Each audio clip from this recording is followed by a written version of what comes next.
네, 오늘 통신 및 네트워크 개론 18번째 시간이에요. 먼저 그 강의 노트를 업데이트를 했어요. 지난번에 그 서둘러서 업데이트를 하다 보니까 좀 틀린 부분도 그대로 남아 있었고, 노테이션을 좀 바꿨어요. 그래서 좀 이따 설명할 거고요. 어, 뭐 시험은 여러분들은 다 보셨고, 채점 중이에요, 지금. 네. 자, 지난 강의에서, 이 부분을 좀 이제 수정을 해야 돼서 다시 가져왔어요. 예. 다익스트라 알고리즘에 대해서 설명을 할 때, 조금 뭐, 고치다가 마른 부분이 있어서, 어떻게 하냐면은, A가 예를 들어서, A가 자기 그 라우팅 테이블을 만들고 싶어 해요. 그리고, 네트워크에는 이렇게 6개의 라우터가 있는 경우에요. 우리는 이제 미니멈 디스턴스 쇼티스트 패스 라우팅을 하고 싶어요. 그래서 결국은 받은 정보, 여기서는 이제 링크 스테이트들이죠. 링크 스테이트들을 다 받은 다음에 어떻게 했죠? 웨이티드 어제이선시 매트리스를 만들고 거기서부터 이제 정보를 이용해서 그 매트리스 정보를 이용해서 라우팅 테이블을 만들어내야 되는데 어떻게 했냐면 이렇게 해요. A가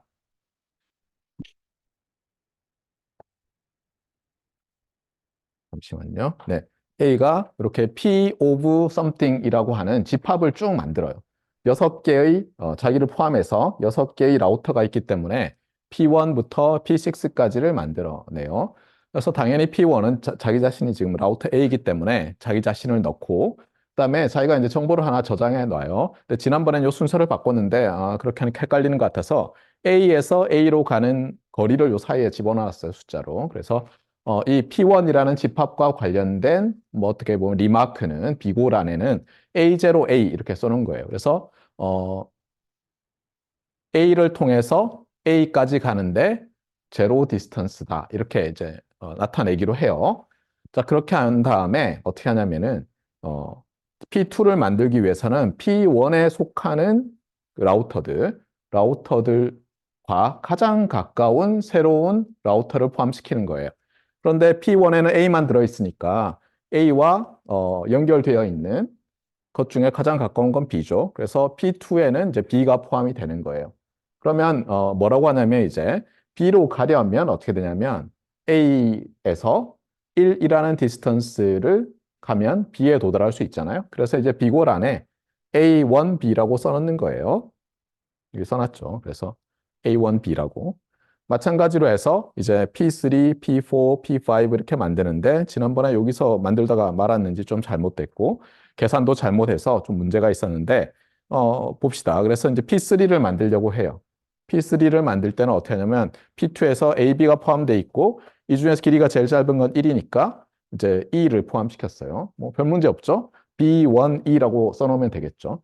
그 다음에 이제 P4를 만드는데 지금 보면 여기서 얘도 1이고 얘도 1이잖아요. 이렇게 타이가 있을 때는 그냥 임의로 룰을 만들어 놔요. 여기서는 이제 렉시코그래피칼 뭐 어쩌고 해서 이제 사전적인 알파벳 순서죠. 그래서 P4에서는 이제 C가 포함이 된 거예요. 그다음에 이 A, B, E 중에서 이제 C로 가는 가장 짧은 건 1이니까 또 E, 1, C 이런 게 비고란에 적힐 거고요. 그다음에 P5를 만들 때는 아까 타이가 생겨서 넣지 못했던 F를 집어넣고 E1F라고 이제 적어 놓고요.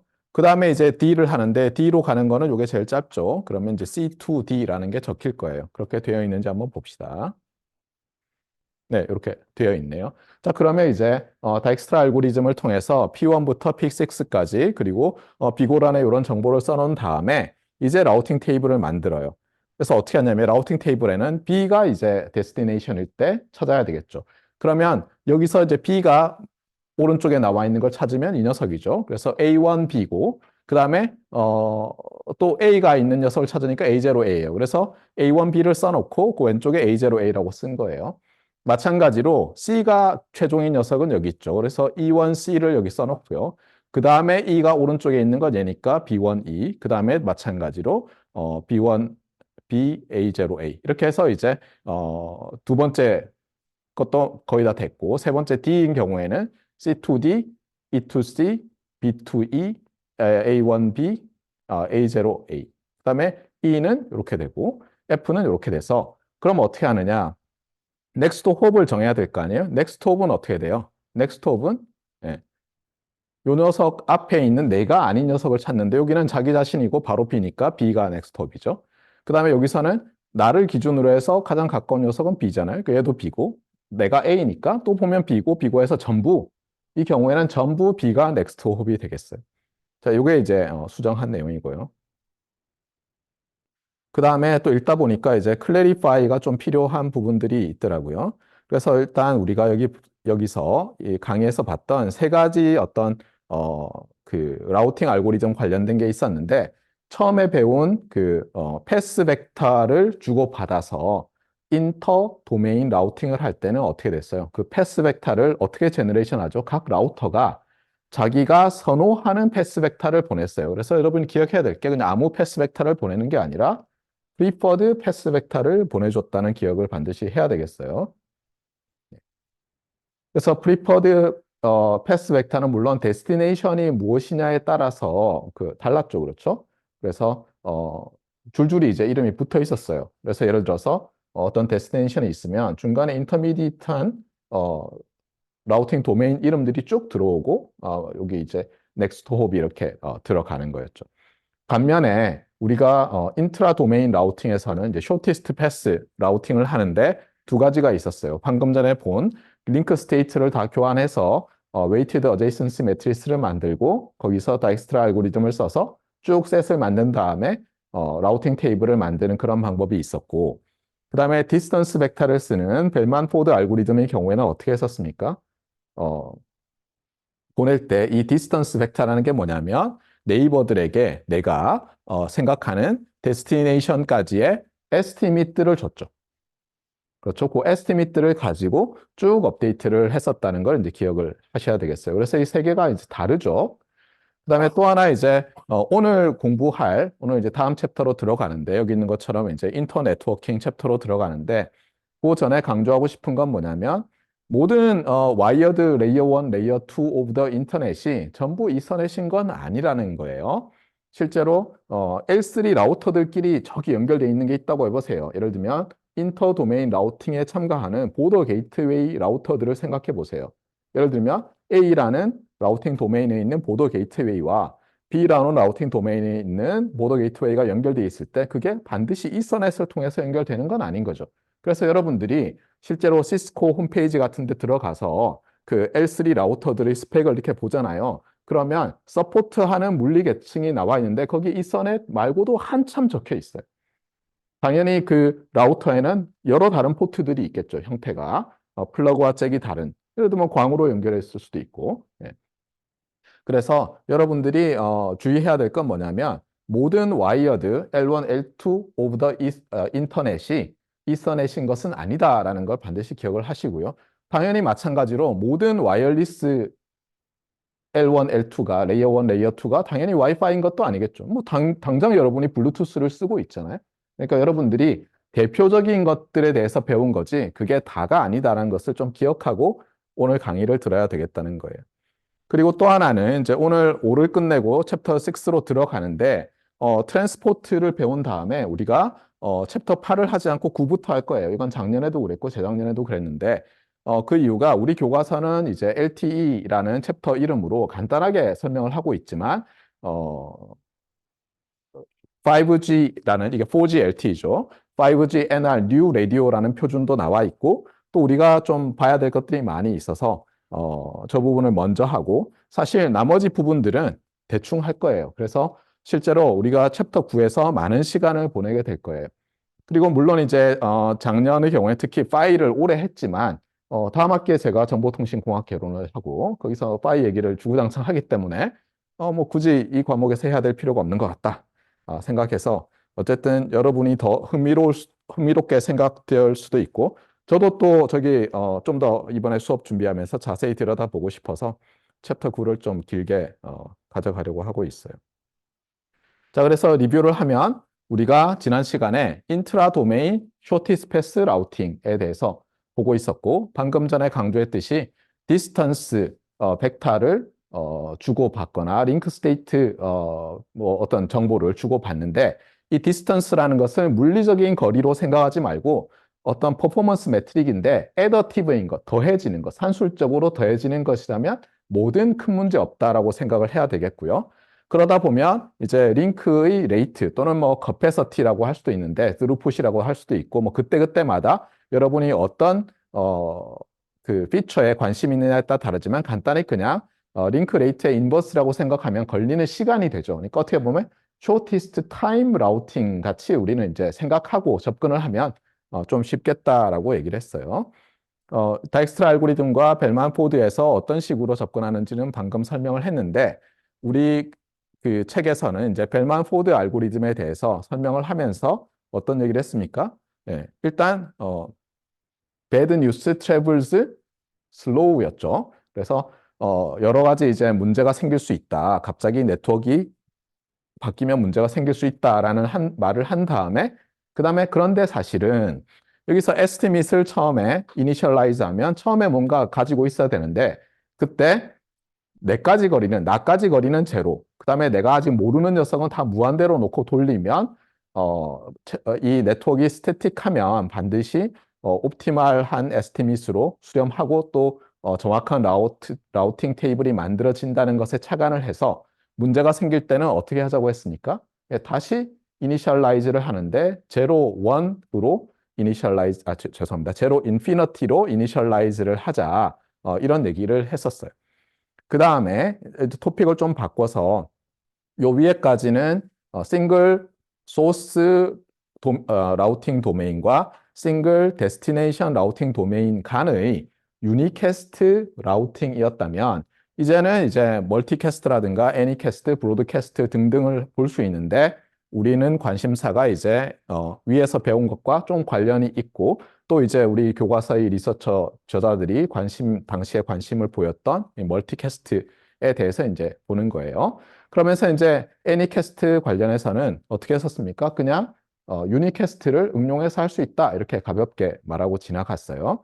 멀티캐스트는 어떤 거였어요? 멀티캐스트는 일종의 데스티네이션이 하나 이상이었던 거죠. 그래서 지난번에 그림에서도 봤지만 이걸 접근하는 방법이 그냥 유니캐스트 라우팅 하는 것을 그냥 적당히 엔드로 뭐 예를 들면 데스티네이션이 A와 B라면 A한테 보내고 패킷 하나 B한테 보내는데 각각 쇼티스트 패스로 하면 어떤 문제가 생기는지를 그림으로 봤었어요. 그래서 이제 이게 그 그림이었죠.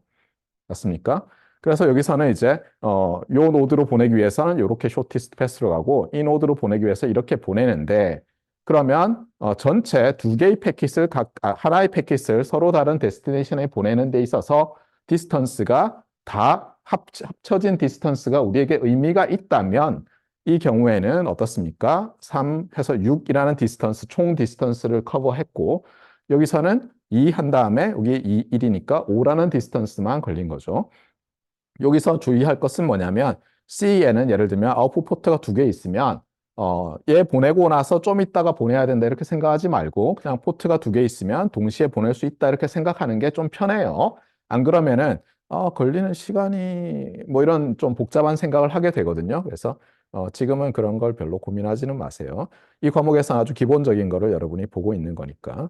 다만 이렇게 할 때 지금 우리의 관심사가 총 커버된 디스턴스라고 한다면 패킷이 날아가 여기 하나 날아가서 2라는 시간이 걸리고 그 다음에 여기서 2라는 시간이 걸리고 1이라는 시간이 걸리면 그냥 맥스는 4 아닙니까? 이렇게 생각할 수 있는데 그렇게 하지 말고 그냥 산술적으로 다 더한 다음에 보자는 거예요. 이 문제에서는.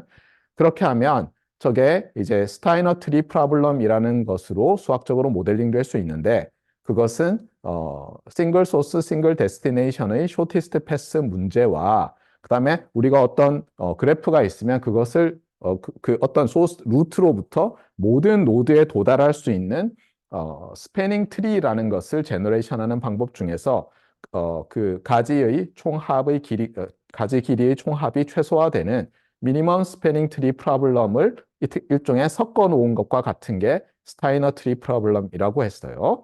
그리고 스타이너 트리 프로블럼은 일반적으로 잘 풀리지 않아서 이제 어프락시메이션에서 풀고 뭐 이런 얘기들이 여기 있었어요. 자, 그렇게 한 다음에 갑자기 주제를 이제 좀 바꿨어요, 저자들이. 그래서 어떻게 바꿨냐면은 갑자기 forward error correction in layer 3 이런 얘기를 했어요. 그러면서 이제 제가 지난번에 시간이 좀 부족해서 마구마구 달렸는데 그러다 보니 이제 질문이 굉장히 많았어요. 그래서 다시 한번 보도록 합시다. 자, 여기서 이제 잠시만요. 이를 카피를 안 떠났나요, 제가? 예, 안 떠났군요.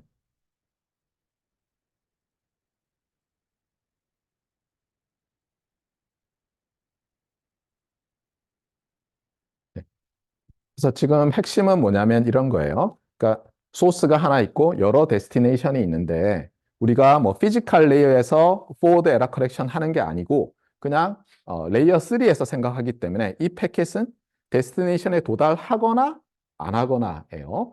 자, 그렇게 되는데 지금 우리가 그 상위 레이어인 레이어 4에서 서로 핸드쉐이킹을 하면서 일종의 액크날로지를 보내고 또는 액크날로지를 안 보내서 타임아웃이 돼서 다시 리트랜스미션하고 이런 걸 생각하지 않고 오직 레이어 3 지금 패킷을 그냥 소스에서 데스티네이션까지 보내는 것만 생각하고 있는데 이럴 때 포워드 에러 커렉션이 되겠느냐? 특히 멀티 캐스트를 할 때 되겠느냐라는 거예요. 그러면서 지난 시간에 뭐라고 했냐면 내가 어떤 패킷을 예를 들면 100개의 데스티네이션에 멀티 캐스트를 하고 싶은데 그러면 그때그때마다 어때요? 레이어 4, 상위 레이어와 같이 이제 ARQ를 할 것이냐 말 것이냐를 생각하려면 그때그때마다 패킷 하나 보낼 때마다 나한테 2의 100승계의 새로운 어떤 라우팅을 해야 된다는 거예요. 다시 보낼 때. 그래서는 안 되겠다. 그래서 어떻게 하냐면은 좀 어리석어 보이는 방법인 것 같지만 실제로는 굉장히 클레버할 수 있는 방법을 피지컬 레이어에서 에러 컨트롤 코딩하는 사람들로부터 얻어서 이제 이런 아이디어를 만든 거예요.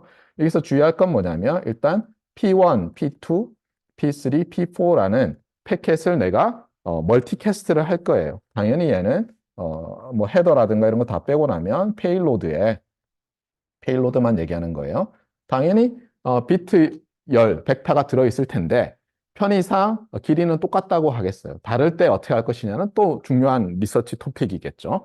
자, 일단 똑같아요. 그런데 어떤 일이 생기느냐? 내가 P1을 보내면은 어떤 멀티캐스트의 데스티네이션에서는 걔가 사라질 거예요. 그러면 말했지만 걔를 다시 보내줘야 되겠네. 이렇게 되는데 그렇게 하지 않고 이것 대신에 C1, C2, C3, C4, C5, 6, 7이라는 7개의 패킷을 만들어서 보낼 거예요. 그리고 우리는 가정이 뭐냐면 이 네트워크가 그래도 아주 개판은 아니라서 이 중에서 몇 개가 살아남을 거라는 거예요. 하지만 각각의 데스티네이션별로 살아남는 것은 다를 수가 있겠죠. 예를 들면 여기서 우리가 이그젬플로 보는 것처럼 하나, 둘, 셋, 네 개가 수신이 되는데 만약에 각 데스티네이션별로 딱 네 개씩 만약 수신이 된다면 어떻게 되겠어요? 예, 가질 수만 하더라도 이렇게 해서 요만큼 가질 수가 있고 그렇죠? 상당히 뭐 복잡한 거를 그냥 퉁칠 수 있는 거예요. 물론 이것뿐만 아니라, 4개가 수신되는 경우, 그 다음에 5개, 6개, 7개가 되는 수신되는 경우의 수까지 또 다 생각을 해야 되겠죠. 예. 어쨌든 간에 굉장히 복잡한 리트랜스미션을 하지 않고 4개를 보내는 대신에 좀 리던던트하지만 7개를 보내고 그냥 잊어버리겠다는 거예요. 저것보다 적게만 수신 안 되면 큰 문제 없는 경우. 그래서 어떻게 하냐면 일단 요 그래프를 이해를 해야 되는데 이게 저도 이제 여러분 나이 때 이런 그래프를 보다 보면 막 헷갈렸어요. 왜냐하면 그래프를 가지고 똑같은 일렉트리컬 엔지니어링 하는 또는 컴퓨터 엔지니어링 하는 사람이 심지어 동일한 사람이 예를 들면 여러분이 어떤 교수 A라는 교수로부터 수업을 2개 듣는데 딱 연강이에요. 근데 앞에 강의에서는 저거를 스테이트를 모델링하기 위해서 노드를 사용하고 그 다음 강의에서는 베리어블을 모델링하기 위해서 사용할 수가 있어요. 예를 들어서 어떤 거냐. 지난번에 요것과 관련해서 여기도 써놨지만 바이너리 이레이셔 채널이라는 말을 잠깐 했었어요. 그런데 그 바이너리 이레이셔 채널을 그래프로 그리는 방법이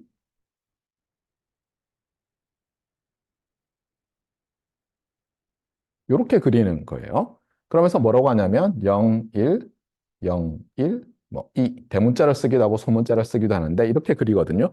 자, 그러면 제가 질문을 할게요. 이렇게 그려놨으면 이게 무슨 뜻이에요? 이게. 여러분 중에서 그 뉴럴 넷이라든가 이런 거에 대해서 수업을 들은 학생들이 이렇게 생각할 거예요. 아, 인풋 베리어블이 두 개구나. 그리고 아웃풋 베리어블이 세 개구나. 어떤 시스템이 있는데 입력은 2x1 벡터고 출력은 3x1 벡터구나. 이렇게 생각할 거예요. 그런데 아니에요, 이 경우는. 실제로 이 경우는 어떻게 되냐면 이렇게 돼 있는 거예요. 시스템은 입력이 하나고 출력이 하나예요. 알겠어요? 그래서 입력을 x, 출력을 y라고 하면 요게 요 그래프, 오른쪽 그래프가 뜻하는 것은 뭐냐면 x가 0 또는 1이고 y가 0 또는 1 또는 2라는 거예요. 그리고 뜻하는 게 뭐냐면 예를 들어서 여기가 엡실론, 엡실론, 1 마이너스 엡실론, 1 마이너스 엡실론이라고 요 일종의 웨이트에 해당하는 걸 써놓잖아요. 그럼 무슨 뜻이냐면 엡실론은 보통 작은 값을 얘기하죠, 양수. 아주 작은 확률로 0을 보내면 여기서 이레이즈 되는 거예요. 없어지는 거예요. 수신이 안 되는 거예요. 1을 보냈을 때도 작은 확률로 없어지는 거예요. 다만 1 마이너스 엡실론이라는 높은 확률로 0은 0으로 수신되고 1은 1로 수신되는 거예요. 이게 이제 굉장히 좀 뭐라 그럴까요? 영어로는 fictitious, 억지로 만들어낸 채널 같은데 실제로 정확하게 레이어 3에서 일어나는 일을 잘 묘사하는 거예요. 이게 비트라고 하기보다는 그냥 보내졌는데 얘는 0이라는 게 그대로 수신되는 거고 얘는 1이라는 게 그대로 수신되는 거고 이거는 패킷이 드랍되는데 덩어리로 생각을 하는 거예요. 그래서 어떻게 하냐면 예를 들어서 레이어 3를 어떻게 보냐면 내가 패킷을 보내면 걔는 온전히 수신되거나 안 되는 거예요. 아예 수신이. 날아가서 이레이즈 되는 거예요. 무슨 말씀인지 알겠죠? 자, 그래서 이 경우는 이렇게 그려놓으면 요거는 입력이 두 개란 뜻이 아니에요. 그런데 여러분이 뉴랄렛이라든가 이런 걸 보시면 알겠지만 이런 식으로 그려놓는데 이때는 뭐냐면 요 각각이 베리어블들이에요. 그러니까 변수들인 거예요, 일종의. 그런데 특히 여기서는 요 각각이 패킷이에요. 그래서 어떻게 되면 여기서 예를 들면 01, 01, 뭐 이렇게 해서 110 이런 게 여기 있었다고 해보세요, 벡터가. 그럼 여러분이 여기다 4개의 벡터를 일단 그려놔요, 위에다가 머릿속에. 그 다음에 요 라인이 뜻하는 것은 뭐냐면 요 인코딩을 해서 패킷을 이제 7개로 만들 텐데 첫 번째 coded 패킷 넘버 1은 요 선이 하나 연결돼 있잖아요. 그러면 여러분이 본래 보내려고 했던 패킷을 그대로 카피해서 넣는 거예요. 물론 페이로드만 카피를 하겠죠. 네. 그 다음에 자 이제 두 번째를 만들려고 해요. 그럼 어떻게 하냐면 P1과 P2가 연결돼 있잖아요. 그러면 처음에 보내려고 했던 요 패킷의 페이로드 부분을 각각 엔트리 바이 엔트리로 모듈로 썸을 하는 거예요. 그래서 예를 들어서 이게 0, 0, 1, 1 이렇게 돼 있었으면 얘는 0이니까 0이고 1이고 0이고 뭐 0이고 이런 식으로 해서 페이로드를 만드는 거예요. 그럼 마찬가지로 C3는 어때요? 이번에는 세 개를 모듈로 썸을 하는 거예요. 모듈로 썸은 순서가 중요하지 않으니까 두 개 더 한 다음에 하나 더 하면 되겠죠. 그래서 C3 만들고 C4도 이렇게 만들고 C5는 여기 그대로 카피하는 거죠. 그러니까 C5는 그대로 패킷 4가 카피가 되는 거예요. 이렇게. 그 다음에 C6를 만들기 위해서는 패킷 3와 4를 모듈로 에디션을 하고 패킷 7은 또 연결됐으니까 잠깐만요. 제가 뭔가 잘못 설명했나? 네, 맞는 것 같아요. 그러니까 어떻게 보면 C5도 패킷 4를 보내고 C7도 패킷 4가 그냥 가겠네요. 여기에 따르면. 그렇죠? 자, 그래서 이제 7개의 패킷을 보낸 거예요. 그런데 지금 여기서 쉐이드 해놓은 건 뭐냐면 어떤 경우를 생각하자는 거예요. 그래서 1, 3, 5, 6이 수신이 된 경우에 내가 어떻게 요 오리지널 패킷을 리커버할 수 있겠느냐. 리퀘스트를 다시 보내달라고 하지도 않고. 그래서 이제 보면은 자, 일단 이 녀석이 수신됐다는 얘기는 내가 P1을 이제 알게 된 거죠. 그래서 패킷 1은 리커버가 됐어요. 자, 그 다음에 이 녀석을 봅시다. C3. C3는 이렇게 세 개가 더해졌는데 얘를 알면 모듈러 썸을 다시 하면 어때요? 이제 그 효과는 없어지죠. 그래서 내가 C3에다가 C1을, 즉 P1을 더해주면 이제는 이 두 개의 합만 얻게 되고 언서턴티가 아직은 있죠. 그런데 좋은 게 뭐냐면 여기서 C5를 얻었으니까 내가 P4를 알게 됐잖아요. 그러면 이 녀석을 C6 입장에서 보면 두 개가 더해지는데 하나가 P4였으니까 이제 P3가 리커버가 되고요. 그럼 아까 이 둘 중에서 P3를 다시 더해주면 P2가 리커버가 되니까 다 리커버가 되는 거예요. 이렇게 해서 복잡하게 리트랜스미션 안 하고도 좀 패킷 수를 리던던트하게 좀 많이 보냈더니 해결이 되더라는 거예요. 이렇게 해서 레이어 3에서 포워드 에러 커렉션이 된다는 얘기를 하고 있어요. 그래서 이렇게 하면은 멀티캐스팅을 할 때 상당히 유리하겠죠. 복잡도가 훨씬 떨어지겠죠. 자, 오늘은 이제 그래서 요것과 비슷한 아이디어인 그래서 네트워크 코딩이라는 것을 우리가 볼 거예요. 그래서 네트워크 코딩에 대해서 좀 보고 그 다음에 해당 네트워크에 대해서는 간단히 용어만 정리하고 이제 챕터 6로 들어갈 거예요. 보도록 합시다. 아, 여기 붙여놨네요, 제가. 그렇죠? 예, 여기 디코딩하는 장면만 붙여놨어요, 이렇게. 그래서 여기서 네, 그렇죠. C1 더하기 C3가 되어 있으니까 받아서 네, 네, 똑같은 얘기에 네, 다 리커버가 된다. 자, 네트워크 코딩이란 무엇이냐? 이제 요 그림이 중요한데요. 어, 네트워크 코딩에서의 가장 기본은 뭐냐면 그 전에는 라우터가 어떻게 했냐면 받아가지고 라우팅 테이블을 읽어서 그냥 포워드를 했어요.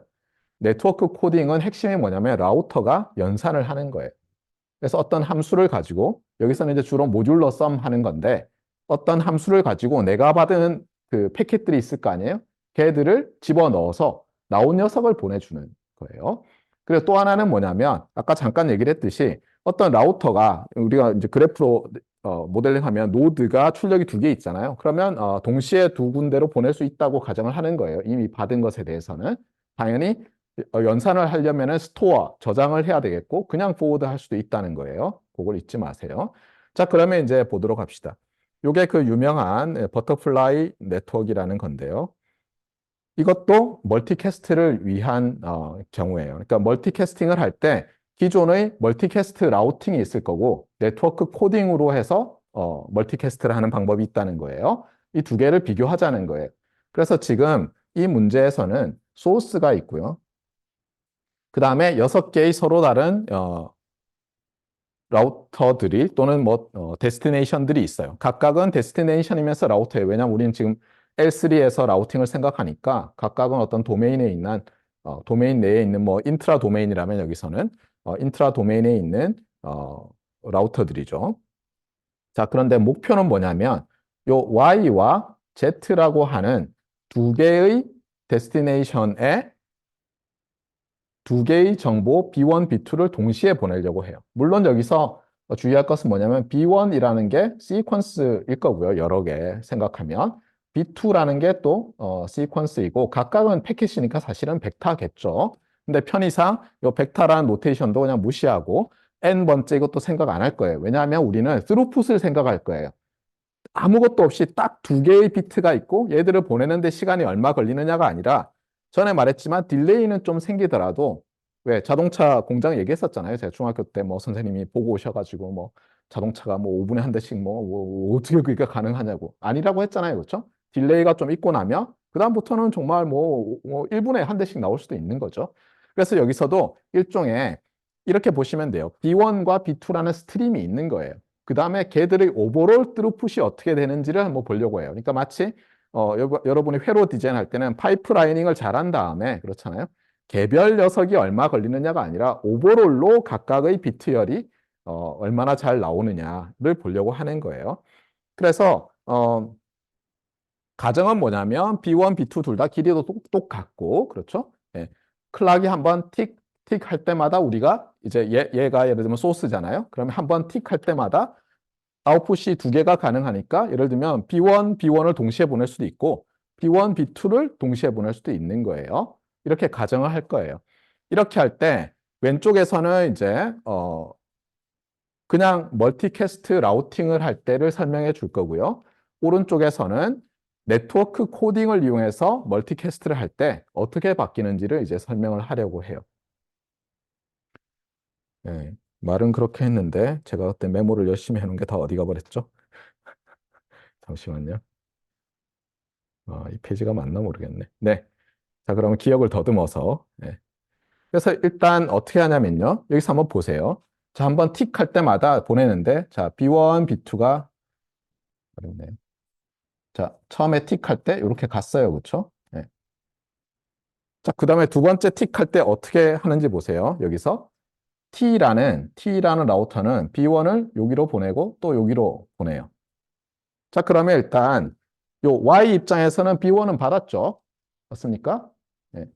자, 그 다음에 여기서도 보면 아까 첫 번째 틱, 두 번째 틱 할 때 얘도 어떻게 하냐면 이쪽으로 B2를 보내요. 그럼 Z2도 B2를 잘 받았어요. 그러니까 한 번 틱 할 때마다 수신이 됐어요.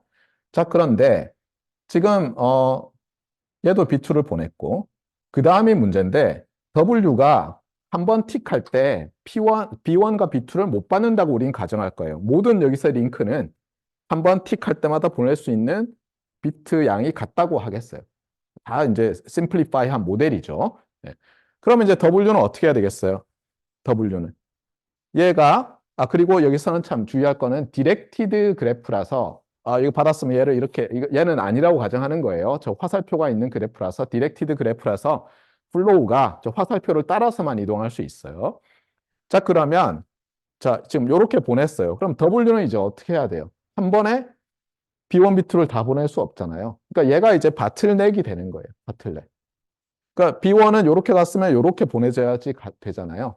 아니면 B2는 이렇게 보내줘야 되고. 그래서 어떻게 되냐면 저기서 결국은 뭐냐면 우리가 멀티캐스트 라우팅을 그냥 하려고 하면은 W는 반드시 2 타임 슬롯을 이용할 수밖에 없어요. 그래서 처음부터 아예 이렇게 하지 않고 다르게 바꿔야 되는데 우리 교과서가 설명이 조금 이상해서 제가 다른 책들을 좀 찾아보고 설명을 드릴게요. 그래서 이제 똑같이 베끼면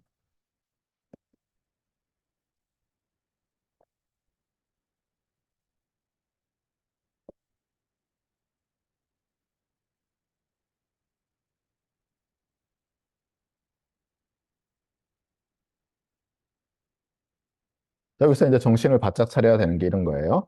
어떻게 하냐면 여기서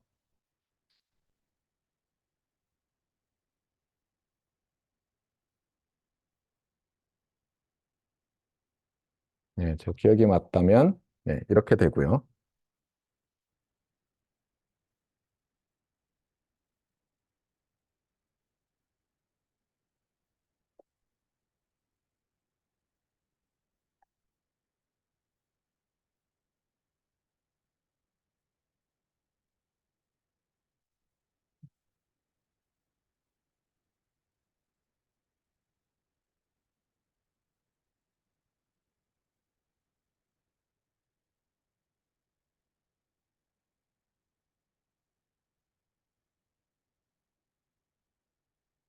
잠시만요.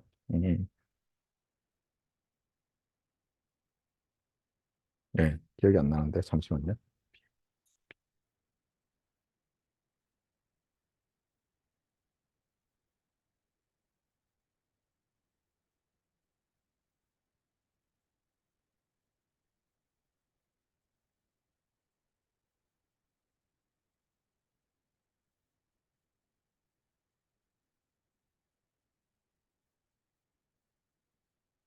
이렇게 표기했던 것 같아요. 자, 맞는지 볼게요. 잠시만요.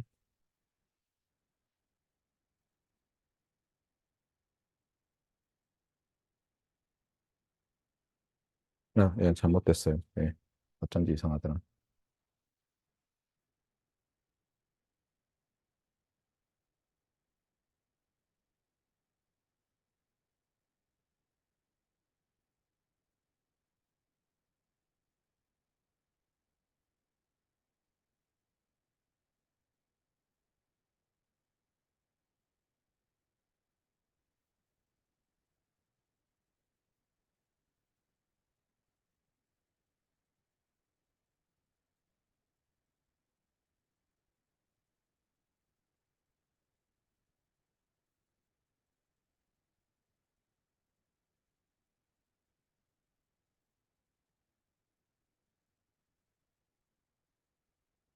네, 이렇게 됐던 것 같아요.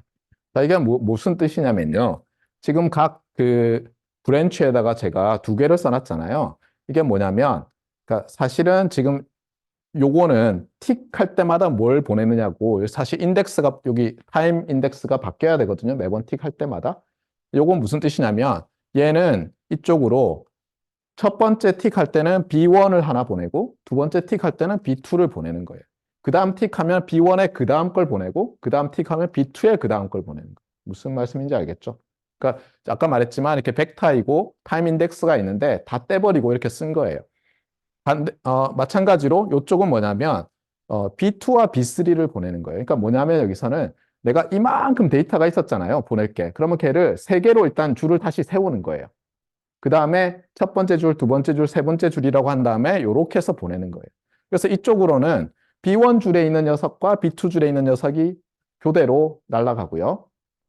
이쪽에는 B2에 있는 녀석과 B3에 있는 게 교대로 날아가는 거예요.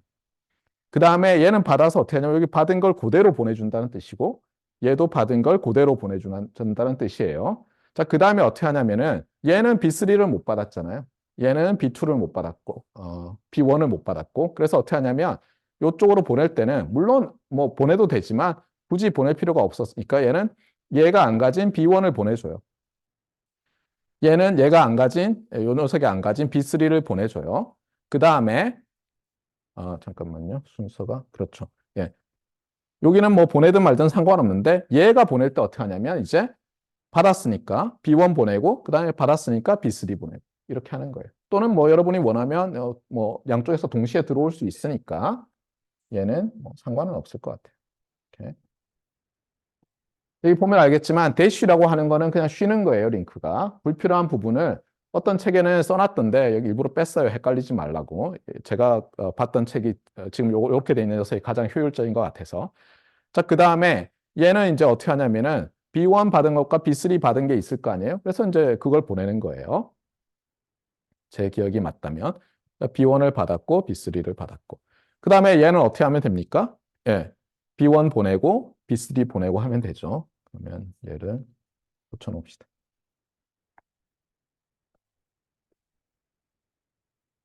자, 이렇게 하면 결국은 오버롤 트루풋 입장에서 보면 어떻게 돼요?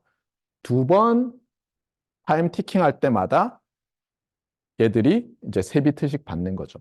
그래서 어떻게 되냐면 얘는 레이트가 이렇게 돼요. 이 멀티캐스트 라우팅의 트랜스미션 레이트는 예를 들면 2분의 3이에요. 이게 이제 요 그림인데 여기서 보면 알겠지만 여기 보면 B2가 안 날아가잖아요. 그렇죠? 여기서. 그래서 좀 이 그림은 교과서의 저 그림은 약간 미슬리딩 하다는 거예요. 그래서 교과서에서도 그런데 이렇게 멀티캐스트 라우팅을 해서 Y와 Z 라우트에 보내면 1.5라는 숫자가 나와요. 책에도 1.5라고 돼 있어요. 이게 1.5잖아요. 그러니까 두 번 티킹할 때 파이프라이닝을 세 개의 스트림을 한 거예요. 거꾸로 했네요. 세 개의 스트림을 그렇죠. 그러니까 네, 이거 두 번 티킹이고 예, 세 개를 보낸 거죠. 맞나요? 잠깐만. 그렇죠. 네, 세 비트를 비트 퍼 세크. 네, 네, 맞는 것 같아요. 자, 네, 네. 맨 밑에 Y랑 Z, B1이랑 B3 뒤바뀐 거 아닐까? 그렇죠. 바뀌었죠. 네, 죄송해요. 네, 이렇게 돼야죠. 네. 자, 그 다음에 오른쪽이 이제 네트워크 코딩인데 여기서 이제 좀 보면 흥미로워요. 말했지만 그 전에 일반적인 라우팅은 어때요? 패킷을 받으면 내가 결국 데스티네이션 넥스트 홉으로 보내는 거죠. 그런데 이제 계산을 한다고 했잖아요. 그래서 어떻게 하냐면 여기서 한 번 틱 할 때 보냈어요. 그렇죠? 그 다음 틱 할 때 얘가 또 보내요. 얘가 그전 같으면 이걸 다 보내려면 이제 두 타임 슬롯이 필요한데 얘를 모듈로 썸을 해서 바로 보내요. 그 다음에 얘는 이 모듈로 썸된 것을 양쪽에 보내주면 이제 어떻게 됩니까? 얘가 돌아서 올 때까지 좀 기다리긴 해야 되지만 스토어하고 있으면 어때요? 아까 왔던 B1이 있고 B1 더하기 B2가 있잖아요. 그러면 또 모듈로 에디션을 하면 B2가 복구가 되죠. 그러니까 B1은 받았고 B2는 복구할 수 있고 B2를 받았고 B1을 복구할 수 있으니까 얘는 어떻게 되냐면 두 비트를 이제 보내게 된 거죠. 네, 지금 맞게 설명하고 있는 거죠. 네.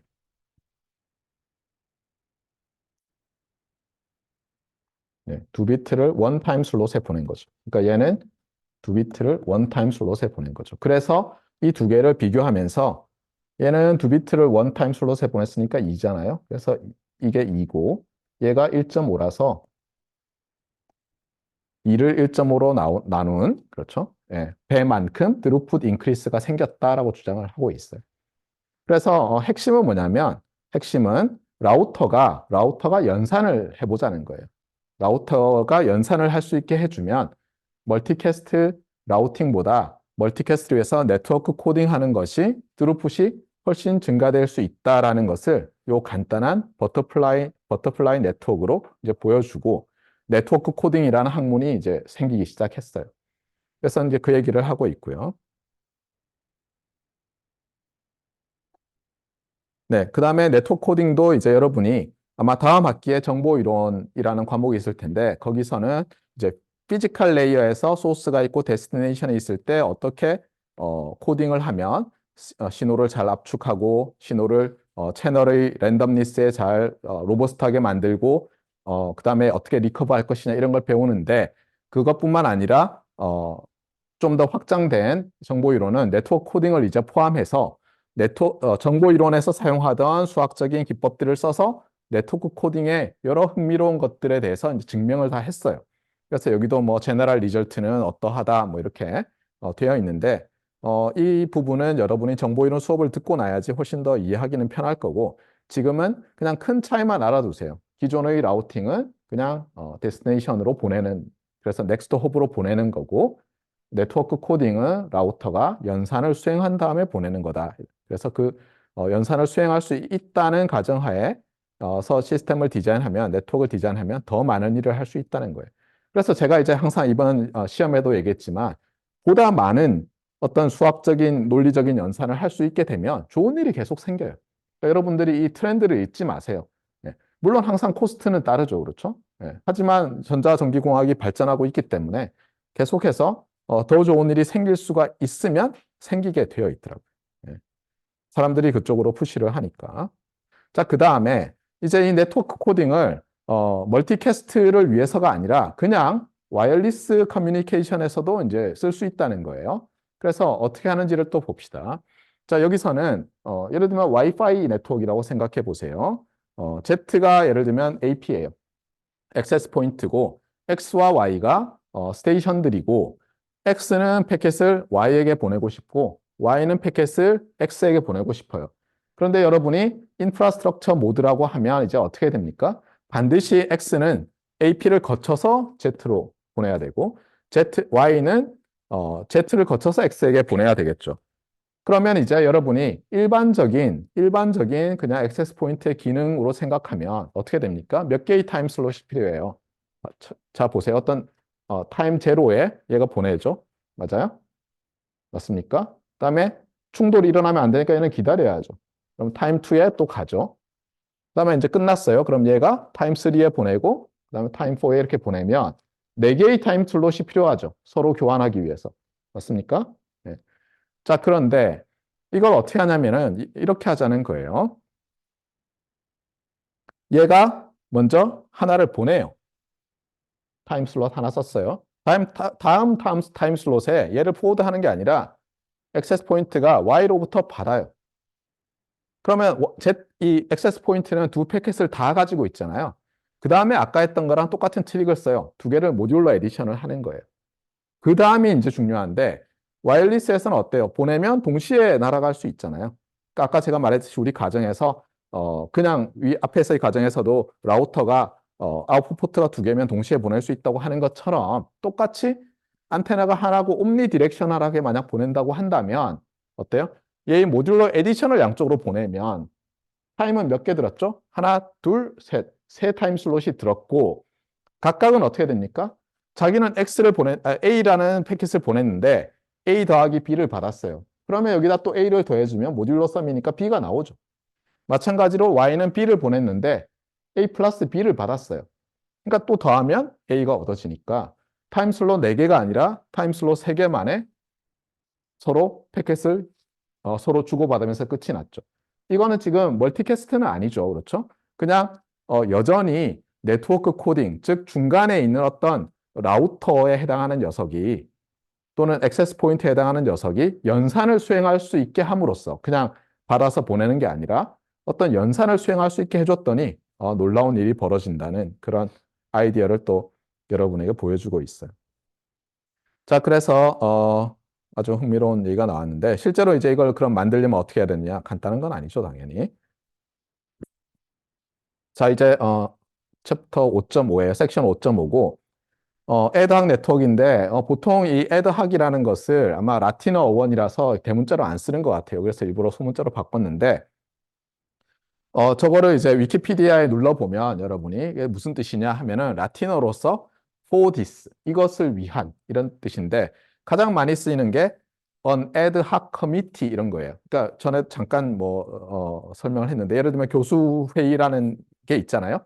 그러면 예를 들면 학사의 관리를 담당하는 소위원회가 있고 그다음에 예를 들면 faculty search를 담당하는 faculty search committee가 있고 이렇게 커미티가 딱 만들어져 있어요. 그런데 갑자기 예를 들면 포항공대가 글로컬 사업에 선정이 된 거예요. 그래서 글로컬 사업에 따라서 우리가 새로운 뭐를 해야 되는데 그건 뭐 외주하는 게 아니잖아요. 교수들이 모여서 해야 되니까 갑자기 예를 들면 주임 교수님이 자 우리 이 글로컬 사업을 성공시키기 위해서 우리가 해야 될 게 많은데 그것을 위한 for this죠. for 글로컬 사업을 위한 커미티를 새로 만듭시다. 그러면 그게 일종의 상임위원회가 아니라 국회라면 임시 무슨 위원회처럼 만들어지는 거예요. 그게 애드학 커미티거든요. 그러니까 어떤 특별한 목적을 위해서 보통 시간 개념을 생각하면 짧은 시간에 활동하는 거예요. 항상 있는 게 아니라. 예를 들면 인사위원회라든가 아까 말했지만 뭐 학부생을 담당하는 학사위원은 포항대 전자과가 생기고 교수들을 모집한 이후로 지금까지 없어진 적이 없어요. 왜냐하면 항상 돌아가는 거니까. 그런데 뭐 글로컬 사업을 위한 건 이 사업이 끝나면 없어질 거 아니에요. 그래서 adhoc이라는 말은 말 그대로는 for this지만 실제 의미하는 것은 뭐냐면 temporary하다. 그러니까 짧은 시간 동안 그게 뭐 충분히 길 수도 있지만 어쨌든 더 긴 거에 비하면 짧은 시간 동안 있는 거다. 이렇게 생각하면 되겠어요. 자, 그러면 이제 adhoc 네트워크라고 했어요. 그럼 언뜻 생각하면 어떤 목적을 위한 네트워크이다 이렇게 해석이 되지만 말했지만 저게 그런 뜻으로 쓰이지는 않아요. 그러니까 어떤 템포럴인데 템포러리 네트워크? 언제 짧은 라이프를 가진 네트워크가 되지? 생각하기 쉬운데 많은 경우에 우리가 애드학 네트워크라고 하면 와이어리스이면서 어떤 목적을 위해 만들어진 네트워크. 즉 여기도 있지만 모바일 애드학 네트워크를 줄여서 그냥 말하는 건데 애드학 네트워크라는 사람도 있고 오히려 이렇게 마넷 이렇게 모바일 애드학 네트워크 이렇게 대문자 에크로님을 따서 모바일 애드혹 네트워크 부르는 사람도 있어요. 이걸 잘 생각해 보면 어떤 거냐면 이렇거든요. 와이어드 네트워크이든 와이어리스 네트워크이든 공간적으로 보면 스타, 링, 뭐 버스, 메쉬 이런 토폴로지가 있죠. 와이어든 와이어리스든. 예. 그런데 와이어리스의 경우에는 이런 공간적인 어떤 걸 가지고 말할 뿐만 아니라 시간적인 것도 생각해야 되는 것이 왜 그렇죠? 예. 이게 우리가 잘 아는 것처럼 와이어리스 커뮤니케이션 하는 이유 중에 하나는 우리가 줄에 얽매여 있고 싶지 않고 돌아다니고 싶어서잖아요. 예. 아니면 너무 멀리 떨어져 있어서 줄을 못 만들거나 예를 들면 화성에 누굴 보냈는데 케이블을 계속 끌고 갈 수는 없잖아요. 그러다 보니까 이게 시간적으로 보면 두 가지 경우가 있어요. 어쨌든 와이어리스는 픽스트인 경우가 있고 모바일인 경우가 있고 그리고 또 하나는 여러분이 보면 알겠지만 라디오 웨이브는 이렇게 프로포게이트 되는 것을 컨파인 시킬 수 없기 때문에 인터피어런스로 작용할 수 있잖아요. 그러다 보면 우리가 그것을 잘 컨트롤하기 위해서 인프라스트럭처, 즉 센트럴라이즈드 된 뭔가가 있는 그런 네트워크를 만들 수도 있고 아닐 수도 있잖아요.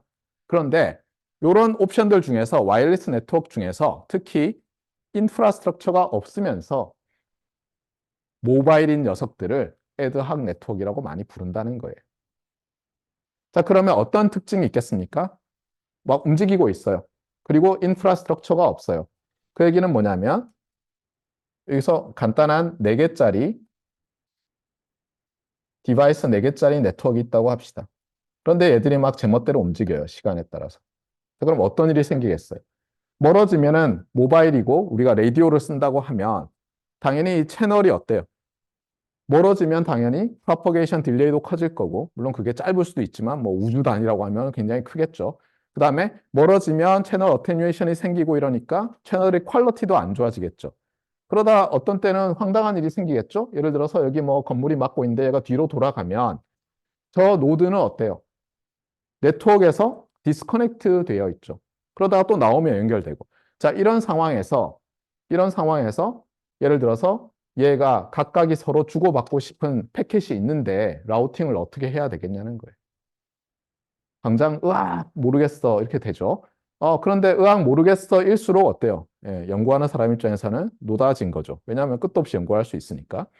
그래서 여기서 이제 문제가 되는 건 뭐냐면 모바일 애당 네트워크는 어떤 챌린지가 있어요.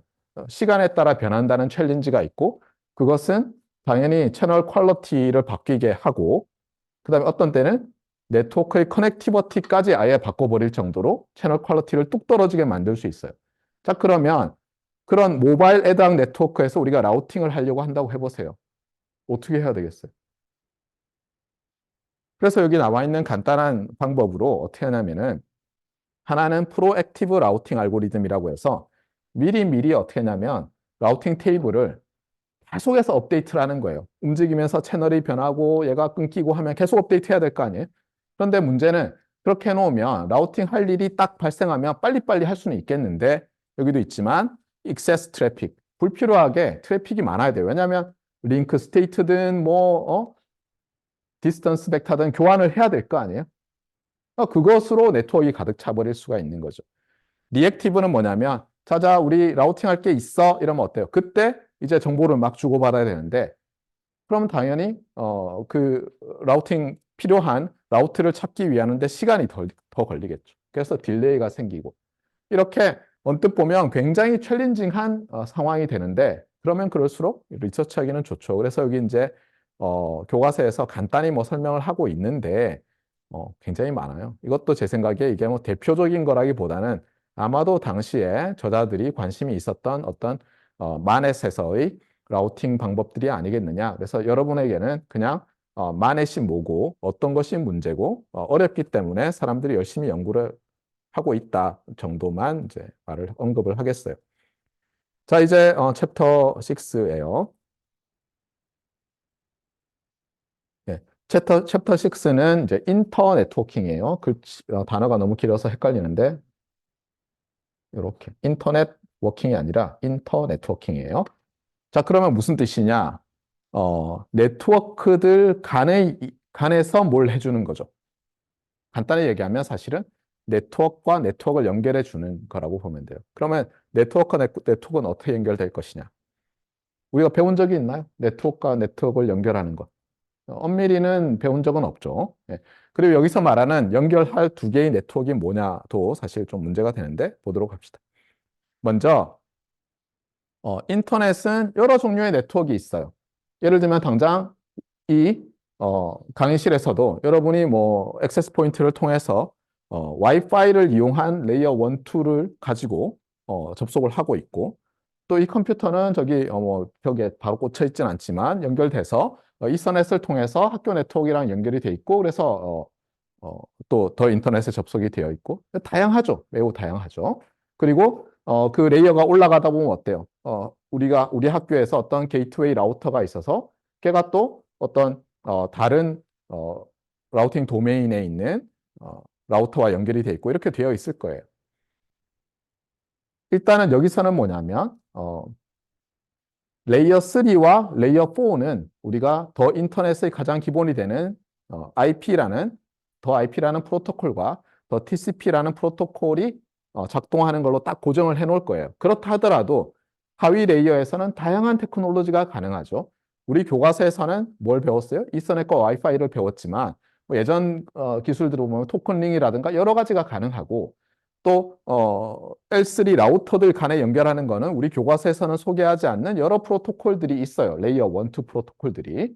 자, 그래서 이렇게 다양한데 그러면 라우터가 있고 라우터가 있으면 예를 들어서 여기 라우터가 있고 여기 라우터가 있으면 여기에 이제 줄줄이 레이어 1, 2 디바이스들이 이제 달려 있을 거라고요. 그리고 얘들은 예를 들면 레이어 3에서 연결이 돼 있겠죠. 자, 그럼 여기 있는 네트워크와 여기 있는 네트워크는 어떻게 연결이 되냐는 거예요. 언뜻 생각하면 아니 뭐 다 배운 거 아니냐고 여기 있는 호스트가 자기가 어떤 앱이 있어요. 그래서 패킷을 만들었어요. 그러면 인캡슐레이션을 계속해서 그렇죠? 결국은 자기의 라우터로 갈 수 있는 데까지 파이 레벨까지 내려가서 피지컬 시그널을 만들어요. 그럼 와이어를 타고 또는 뭐 케이블을 타고 가요. 그 다음에 얘가 어때요? 까가지고 레이어 3까지 보고 그 안에 있는 IP 어드레스를 읽어서 보내주면은 그 다음에 다시 얘가 다시 인캡슐레이션 다시 꺼내서 그렇죠. 다시 꺼내서 내 네트워크에 들어온 게 맞는지 보고는 이서넷으로 예를 들면 이게 이서넷망이면 보내면 된다라고 여러분은 이미 알고 있어요. 그래서 언뜻 생각하면 도대체 이 챕터는 왜 있는 거야? 내가 이미 다 아는데 라고 생각하기 쉬운데 그렇지가 않아요. 당장 이런 거예요. 예를 들어서 여러분이 포항공과대학교에 직원으로 들어왔어요. 근데 하필이면 지금은 존재하지 않지만 우편 통신을 맡는 부서에 들어갔다고 해보세요.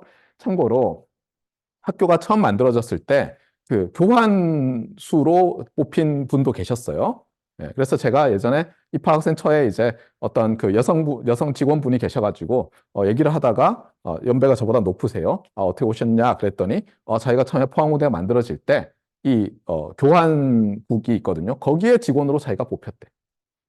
그러니까 뭐냐면 밖에서 전화가 오잖아요. 그럼 포항공대 대표 번호가 있을 거 아니에요. 그러면 받는 거예요. 네, 포항공과대학교입니다. 그러면 네, 총장실 바꿔주세요 하면 거기서 어때요? 지난번에 제가 보여줬던 것처럼 이렇게 물론 손으로 하진 않지만 버튼 누르면 연결이 되는 거예요. 네. 자, 그런데 이제 전화 말고 우편이라고 해보세요. 자, 여러분이 서울에다가 우편을 보내고 싶어요. 자, 그래서 여러분 봉투에다가 어때요? 서울시 뭐 이렇게 했어요. 그런데 어떻게 되죠? 그거는 일종의 여러분이 레이어 5에서 4, 3까지 내려온 거예요. 그까지 문제 없어요, 지금. 그렇죠? 자, 레이어 2가 이제 학교 교내망인데 어떻게 해야 되겠죠? 여러분이 도대체 어떤 교내망에는 다른 어드레싱 방법을 쓰잖아요. 어떤 주소를 써놓아야지 이게 밖으로 해서 나가는 거예요? 거기에 대해서는 얘기한 적이 없어요, 우리가. 그냥, 레이어 3에서는, 더 인터넷 레이어 3에서는 IP 어드레스라는 체계를 쓴다. 이렇게 얘기했고, 어떤 이서넷 네트워크에서는 맥 어드레스를 가지고 쓴다라고만 했지, 예를 들면 내 컴퓨터가 있는데 상대 컴퓨터가 있어요. 근데 걔의 IP 어드레스를 안다 하더라도 맥 어드레스를 어떻게 할지 뭐 그런 거 해본 적 없잖아요. 그래서 여기서는 뭘 하냐면은 요 그림을 보면 아는데 요런 걸 생각해요. 간단히 보면 어떻게 되냐면 요게 하나의 이서넷 네트워크예요. 이터넷일 필요는 없어요. 여기서는 그냥 어떤 네트워크예요. 여기가 또 하나의 네트워크이고 네트워크이고 그래서 네트워크 4개가 있어요. 이 네트워크를 레이어 3 라우터들 여기 R1, R2가 연결해 주고 있는 거예요. 이럴 때 이 네트워크에서 저 네트워크에 있는 녀석한테 패킷을 보내려고 해요. IP 패킷을. 그러면 실제로 어떤 일이 벌어져야 되는지를 매우 상세하게 이 챕터에서는 알아보겠다는 거예요. 아시겠어요? 자, 그래서 핵심은 뭐냐면 조금 전에 봤던 조그마한 동그라미 쳐져 있던 네트워크들을 이제 인터커넥트 할 거예요. 그리고 이런 인터커넥트 해서 잘 패킷이 전달되게 하는 것을 인터 네트워킹이라고 할 거예요, 여기서. 그래서 레이어 3뿐만 아니라 앞에 챕터에서는 레이어 3에서 라우팅하는 것만 했잖아요. 그다음에 그 전에 챕터는 와이파이, 에서넷 이렇게 해서 어, 낮은 레이어에서 정의된 네트워크를 배웠는데 이제 요 세 개를 합쳐서 보겠다는 게 이 챕터의 핵심이에요.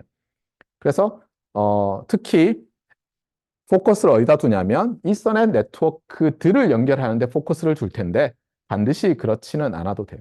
특히 요 그림에서는 이서넷이라고 봐도 되고 아니라도 상관은 없어요. 자, 그러면 이제 질문을 하겠어요. 교과서에 있는 그림을 약간 고쳤는데 그 다음 페이지에 나오도록 일부러. 자, 이제 질문이 들어가요. 얘는 뭐냐면 이 그림은 피지컬 인터커넥션이에요. 그러니까 정말 어떻게 되냐면 이 동그라미는 그냥 가상으로 그려놓은 거고 요게 예를 들면 피지컬한 케이블들이라고 해보세요. 그리고 요 큼지막한 사각형들은 L3 라우터고요. 더 인터넷을. 요 조그만 녀석들은 레이어 1, 2의 스위치들이에요. 우리 스위치는 배웠죠. 이서넷 할 때 스위치 허브, 더미 스위치 이런 것들 배웠잖아요. 그렇죠? 네.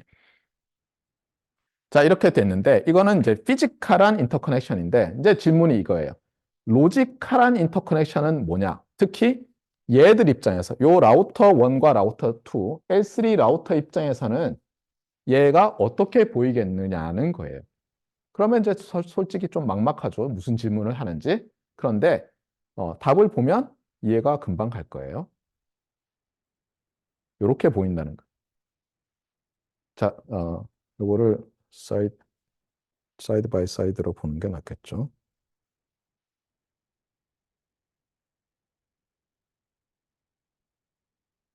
안 먹는군요. 엉뚱한 게 트네. 예. 자, 그러면 잠깐만요.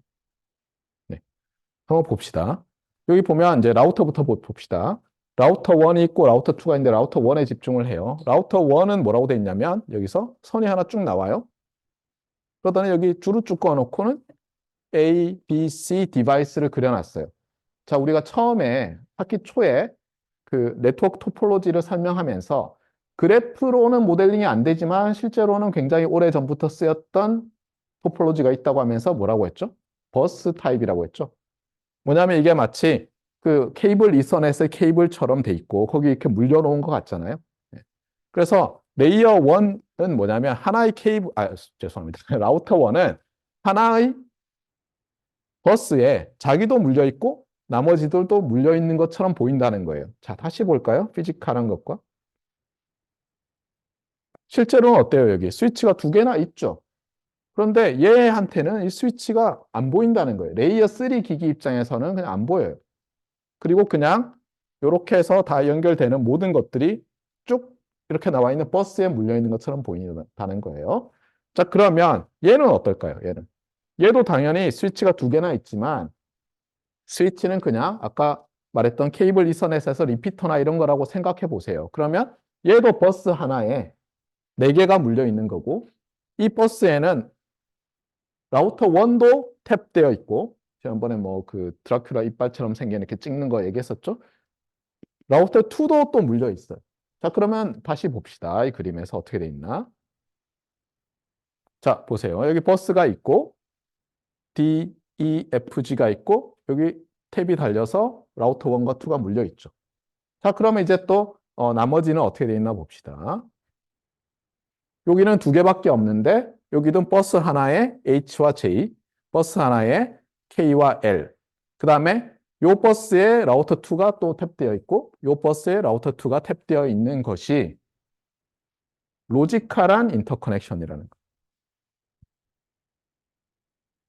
그러면 아니 왜 저렇게 보이죠? 라고 할 텐데 사실은 그게 아니고 우리가 더 인터넷에서 레이어 3, 4 이렇게 돼 있는 애들이 하부 애들한테 이렇게 보이도록 너희는 항상 만들어 라고 강제하고 있다고 보시면 돼요. 그러면 이제 좀 이해가 가기 시작했죠. 예전에 그 이서넷 배울 때 그 스위치라는 걸 계속 만들면서도 왜 그 초창기에 케이블 이서넷의 그 정신을 계속 가져갔는지 알겠죠? 버스로 만드는 거예요. 마치.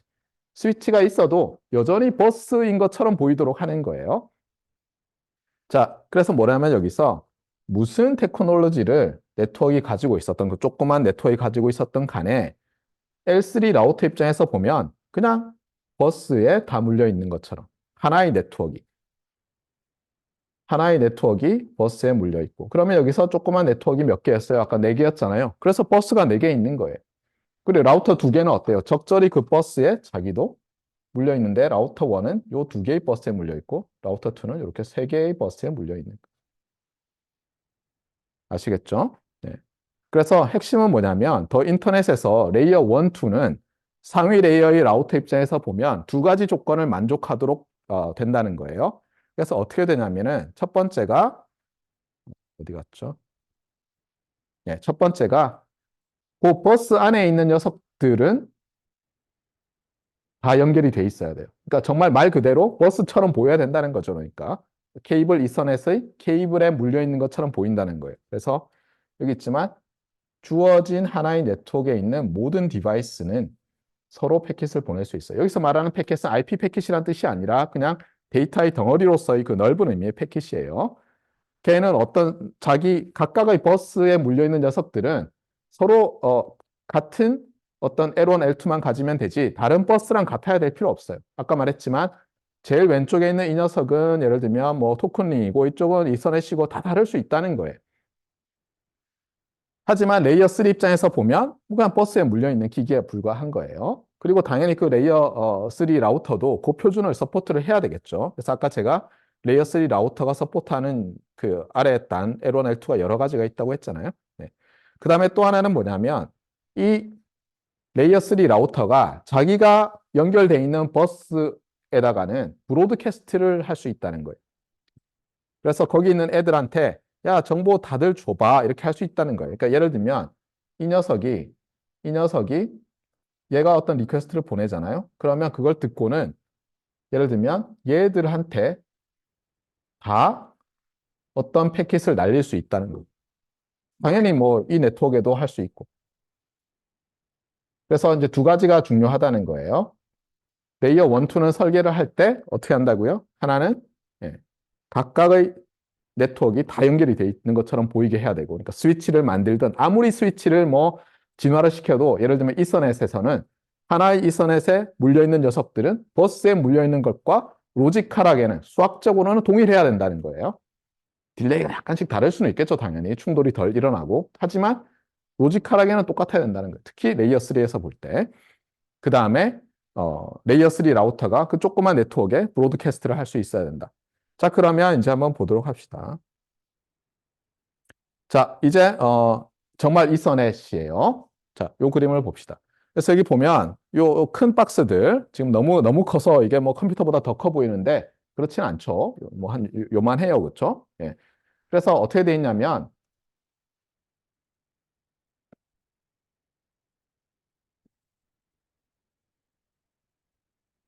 여기에 그 RJ45 지난번에 한번 제가 이서넷 할 때 설명을 했죠. 걔들이 포트가 있고요. 여기 점 하나, 점 둘, 점 셋 보통 이런 식으로 돼 있어요. 그래서 간단히 얘기하면 피지컬한 포트 1, 2, 3, 4 해서 뭐 4개짜리라고 합시다, 얘가. 그리고 여기 뭐라고 돼 있냐면 뭐 예를 들면 뭐 IP 타임이라는 회사의 무슨 뭐 이서넷 스위치 이렇게 돼 있어요. 예를 들어서. 자, 그러면 물론 얘한테 여러분이 밥을 줘야 되겠죠. 전원을 이렇게 어디 벽에 꽂았어요. 그렇죠? 예. 아, 참고로 이 재밌는 게 제가 대학에 갔더니 이렇게 회로에다가 전원을 연결하는 거 있잖아요. 그걸 밥을 준다라고 하더라고요. 저는 처음에 듣고는 아, 재밌는 표현이다. 밥 준다, 밥 준다. 밥을 줘야지. 아, 밥을 안 주고 있잖아. 뭐 이런 포항무대에 딱 왔거든요. 학생들한테 밥을 준다는 얘기를 했더니 아무도 못 알아들어요. 전작과 학생들. 그래서 이게 웬일일까? 왜 이 학교는 그래? 왜냐하면 다른 학교들은 다 그런 말을 써요. 근데 포항공대만 안 쓰는 거예요. 그래서 이제 제가 그거를 이제 평생의 그 퀘스트로 그 은퇴하신 교수님들한테 계속 여쭤봤거든요. 가르치지 않았어요. 그런 식으로. 그러니까 포항공대가 87년에 딱 생겼잖아요. 그때마다 다른 데는 모두 다 회로 수업을 하면 자, 밥을 주면 이렇게 그냥 용어를 썼는데 그냥 교수님들이 미국에서 주로 오셨거든요. 아무도 그걸 안 한 거예요, 그냥. 그랬더니 지금도 모르더라고요. 여러분 알아요? 밥을 준다는 말? 모르죠. 예. 그러니까 여러분이 나중에 회사에 가서 첫 번째로 받는 문화 충격이 뭘 만들다가 밥을 주면이라는 표현일 수 있다는 거예요. 저는 그걸 대학교 2학년 때 회로 이론 수업, 회로 실험 수업 하다가 뭐 문화 충격은 아니죠. 그냥 이렇게 본래 쓰는구나 그랬는데 여러분은 이제 그렇게 될 수가 있어요. 하여튼 어쨌거나. 그래서 이제 밥을 주는데 자, 요게 무슨 뜻이냐면 지금 얘가 이제 여기 보면 RJ45 여기에 잭들이 잔뜩 나와 있죠. 그렇죠? 뭐 반드시 4개여야 되는 건 아니에요. 큰 놈은 막 20개씩 있는 것도 있어요. 자, 그래서 무슨 뜻이냐면 컴퓨터가 쭉 있는데 요 녀석들이 여기 꽂혀 있는 거예요. 그냥 RJ45 잭을 통해서 꽂혀 있고 그럼 컴퓨터는 어때요? 이쪽 있는 컴퓨터는 자기의 이서넷 어댑터가 또 있을 거고 요런 케이블을 양쪽에 꽂아서 여기 연결한 거예요. 이런 식으로 요 녀석에게는 지금 몇 대가 꽂혀 있어요? A부터 뭐 적당히 뭐 해서 그냥 A 뭐 꽂혀 있다고 하고요. 그 다음에 그러니까 선이 하나, 둘, 셋, 넷, 5개죠. 아, 잠깐. 요 녀석은 5개가 꽂혀 있는 거. 뭐 다 꽂을 필요는 없죠. 요 녀석은 3개가 꽂혀 있는 거예요. 요렇게 연결하는 것도 꽂혀 있어요. 요 녀석은 하나, 둘, 3개가 꽂혀 있고 요 녀석은 하나, 둘, 셋, 넷, 5개가 꽂혀 있고 이렇게 해서 요 스위치들이 제법 많아요. 지금 스위치가 7개인가요? 네. 이게 다 요 녀석들이 이서넷 스위치예요. 그 다음에 여기 하나를 보면 이게 독립된 기기처럼 돼 있는데 편의상 이렇게 했어요. 얘는 R이라고 돼 있는데 얘는 라우터예요. L3 라우터라고 보면 되겠어요. 그래서 이 example은 뭐냐면 컴퓨터가 A부터 L까지 12개가 있고요. 그 다음에 7개의 잠깐만 L2 스위치가 있고 1개의 L3 라우터가 있는 거예요.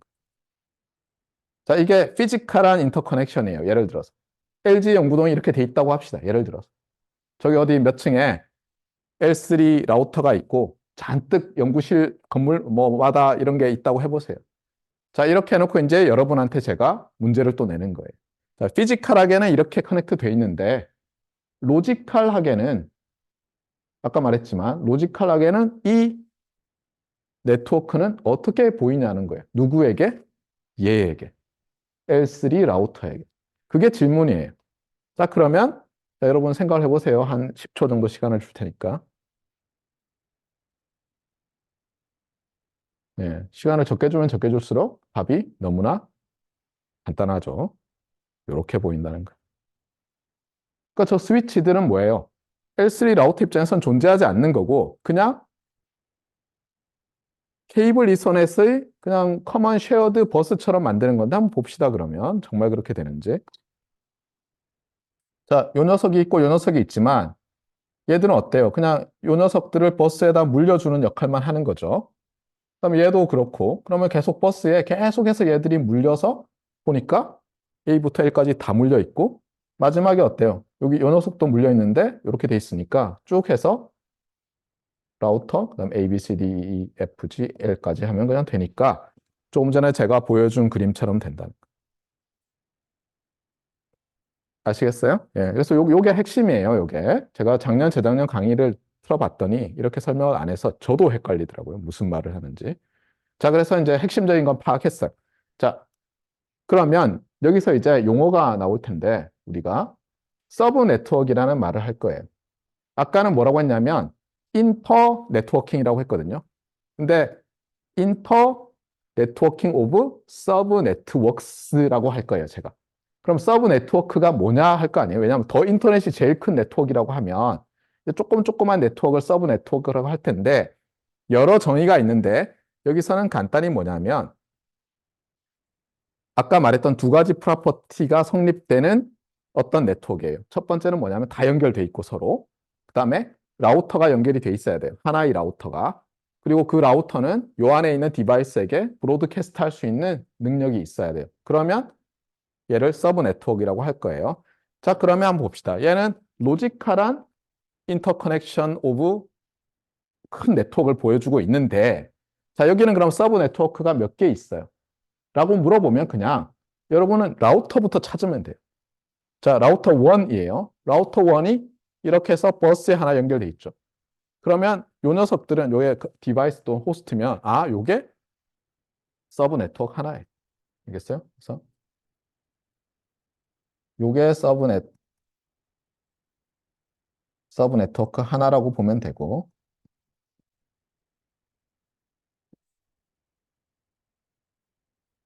물론 뭐 에어스도 포함해서 그다음에 또 어디 있어요? 버스가 여기 있네요. 그렇죠? 요게 서브 네트워크 2고 요 서브 네트워크 1은 라우터 1을 통해서 바깥으로 나가고 서브 네트워크 2는 라우터 2를 통해서 바깥으로 나가는데 근데 라우터 1과 2는 다이렉트 연결이 돼 있고 라우터 2는 또 인터넷과 연결이 돼 있다는 거예요. 지금 그런 뜻이에요. 그리고 저 멀리 어디에 어떤 디바이스가 있어요. 요 이그젬플은 계속 쓰일 건데 이 동그라미 친 녀석들이 호스트 컴퓨터든 호스트라고 생각하면 되고 그 다음에 H1, H2가 호스트 1, 호스트 2, 호스트 3 이게 뭐 나중에 나올 데스티네이션 그 다음에 여기에 E1, E2라고 돼 있는데 이거는 이서넷 어드레스라고 생각하세요. 편의상 그냥 다 이서넷이라고 생각하면 그래서 얘는 이서넷 어드레스 1, 이서넷 어드레스 2 얘도 어때요? 아까 그 브로드캐스트 어쩌고 했지만 같은 피지컬 레이어를 공유해야죠, 라우터도. 물론 라우터는 자기의 포트에 따라서 서로 다른 피지컬 레이어를 가질 수 있어요. L1, L2를. 어쨌든 간에 얘도 그래서 하나의 서브넷에서 얘들이 가지는 어드레스 체계로 자기도 어드레스를 갖고 있는 거예요. 그러니까 이서넷 어드레스, 맥 어드레스가 있는 거예요. 물론 얘가 여기 또 뭐가 있는데 여긴 다른 네트워크면 이서넷이 아니면 다른 체계로 또 가지고 있겠죠. 여기도 그렇고. 그래서 요 어드레스들이에요. 자, 이렇게 해놓고 이제 설명을 더 하는 거예요. 일단 서브넷과 게이트웨이는 설명을 뭐 안 해도 알 거예요. 누가 게이트웨이 오브 서브넷 1이에요? 얘예요. 그러니까 서브넷은 그냥 게이트웨이가 하나 있는 거라고 보면 돼요. 이 서브넷도 게이트웨이가 하나 있고. 자, 그 다음에 이제 제목에서 보면 이제 얘도 알겠고 얘도 알겠어요. 이제 ARP인데 ARP는 뭐냐면 어드레스 레졸루션 프로토콜이에요. 그래서 어드레스 레졸루션이라고 하는데 어드레스를 그러니까 리졸브 하다는 게 뭐 여러 가지 뜻이 있지만 여기서는 알아낸다 이렇게 생각하세요. 예. 그러면 어떤 어드레스를 알아내느냐? 이렇게 돼 있는 거예요. 얘가 자기의 IP 어드레스를 알고 있고 자기가 보낼 패킷에 도달할 데스티네이션 IP 어드레스를 알고 있어요. 그런데 문제는 데스티네이션이 실제로 요 녀석이라고 해보세요. 그런데 얘의 이스널 어드레스를 모를 수 있거든요. 그리고 일반적으로는 모를 거예요. 그럴 때 어떻게 하느냐는 거예요. 이 ARP라는 이 프로토콜은 뭐냐면 이서넷과 더 인터넷이 연결되어 있는 이런 시스템에서 IP 어드레스만 가지고도 요 녀석한테 패킷이 잘 전달되도록 해주는 거예요. 또는 여기서만 생각하면 호스트 1은 호스트 2의 IP 어드레스만 아는데 이서넷 어드레스를 몰라도 어떤 방식으로든 이 녀석의 이서넷 어드레스를 알아내가지고 이서넷 프레임을 보내서 얘가 수신되게 만들 거예요. 거기에 대해서 이제 배울 거예요. 자, 그래서 사실 지난 시험에 이 문제를 만들었다가 제가 안 냈는데 이렇게 물으려고 했어요. 자, 여러분이 어떤 컴퓨터에 앉아서 저 다른 쪽에 있는 어떤 이서넷에다가 패킷을 보내려고 한다. 그 과정에서 인캡슐레이트 되면서 어떻게 어드레스가 바뀌는지 한번 써봐라 라고 하려고 했는데 답은 뭐예요? 모른다가 답이거든요, 실제로 여러분. 근데 그런 문제를 내면 어때요? 예전에 뭐 부러진 화살 같은 그런 사건이 벌어지죠, 그렇죠? 예, 문제 출제 잘못했니 이러면서 이제 난리가 나기 때문에 빼버렸어요. 그래서 어쨌든 간에 여러분이 곰곰이 생각해 보면 가벼운 것 같다가도 여전히 연결이 안 됐었거든요. 레이어 1, 2와 레이어 3가 거기에 대해서 챕터 6에서 배우겠다는 게 핵심이에요. 자, 여기까지 합시다.